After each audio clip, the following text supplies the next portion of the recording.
नेपालमा 90% मान्छेहरूलाई के गर्ने भन्ने थाहा छैन कि 12 पछि। म पनि त्यही 90% भित्र पर्छु क्या, किनकि 90% मैले मैले म्यानेजमेन्ट पढेँ किन म पनि किनकि सायद मलाई गाह्रो लाग्छ भनेर। म्यानेजमेन्ट मैले किन पढेँ त्यसको उद्देश्य त छैन।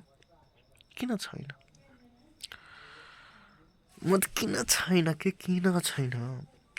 मैले त्यो रोज्नुमा मैले के चाहिँ मैले सोच्नु पर्थ्यो म अलिक फाइनेन्स सेक्टरतिर जानुपर्छ भने।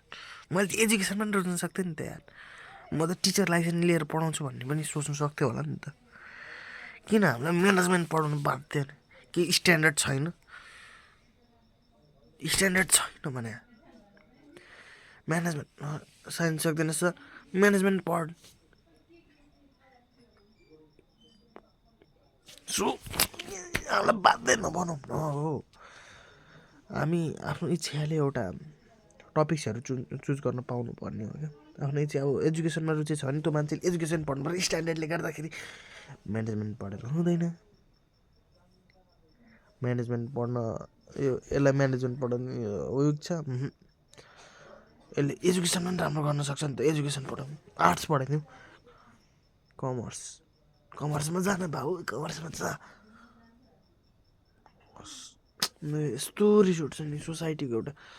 अब साइन्स सक्दैनस् त म्यानेजमेन्ट त होला नि पढ्ने। हुन्छ यो फ्रस्ट्रेसन मिन्स। सो मैले चाहिँ के भन्न खोजेको भन्दाखेरि तपाईँहरूलाई इच्छा जेमा छ त्यहीमा जानुहोस् क्या। अब 12 पछि तपाईँ बिए नै गर्नुहोस्, मतलब त्यो पेवाला बिए होइन, मतलब झ्याउवाला बिए होइन कि। त्यो बिए भनेको कस्तो भन्दाखेरि त्यो बिए भनेको चाहिँ एउटा कोर्स हो, B.AI, ब्याचलर अफ आर्ट्स। त्यहाँ पनि गर्न सक्नुहुन्छ।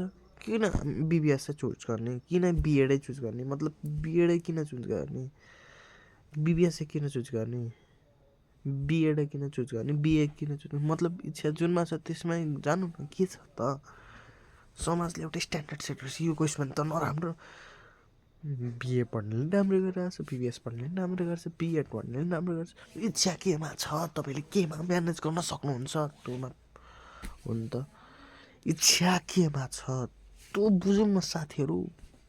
अब 12 पछि त अब तपाईँहरूलाई म्याचुर एउटा दिमाग, सिन्सियर दिमाग, एउटा दिमाग भयो, वाइज हुन्छ, मतलब बुद्धि आइसकेको हुन्छ त मजाको बुद्धि, सोच्नु सक्ने बुद्धि।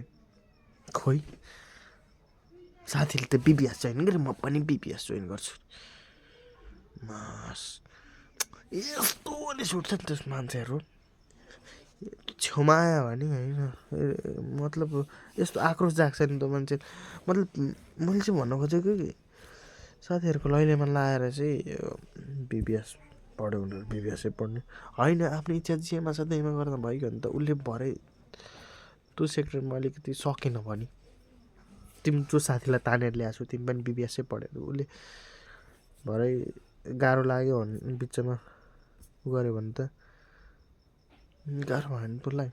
उसको पनि उ गर न, उसलाई केमा इच्छा छ बरु भइहाल्छ नि, भेट भइहाल्छ नि साथी। एउटा करियरको सवाल छ, एउटा एजुकेसनको केमा सवाल छ। कुरा त यहाँ अलिकति सिरियस हो कि यो एजुकेसनप्रतिको यो फ्रस्ट्रेसन होइन, तर आफ्नो इच्छाले सब्जेक्ट चुज गर्नुहोस् होइन। अनि धेरै कुराहरू बुझेर लाइफमा अगाडि बढ्नुपर्छ। र साथीहरूको अगाडि चाहिँ यो लिन्छु र आफ्नो मनभित्र अर्कै छ भन्ने हुन्छ होइन। त्यो कुरालाई त्यो डिलेमाबाट चाहिँ बाहिर निक्ल्यौँ होइन। ब्रेक द्याट डिलेमा होइन। त्यो मतलब हुन्छ नि त, यो गरौँ कि त्यो दोधार हुन्छ नि त, त्यो दोधारलाई त ब्रेक गरेर आफूलाई जे मन छ त्यो गरौँ। त्यो साथीको लैमा, सोसाइटी, फ्यामिलीको लैमा नलाग्नु। आफूलाई जे मन छ त्यही कोर्स रोजेर पढौँ। किनकि ब्याचलर जेमा गऱ्यो भने पछि तपाईँले आफ्नो स्किल कस्तो छ भन्ने हो, आफ्नो स्किलमा भर पर्छ होइन। सो त्यो सानो ठुलो भन्ने हुँदैन, सबैको आफ्नो महत्त्व हुन्छ।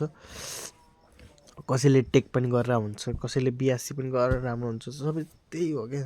आफूसँग स्किल छैन भने पछि केही नै हुँदैन क्या। So break your dilemma and choose right course है, कोर्स राइट कोर्स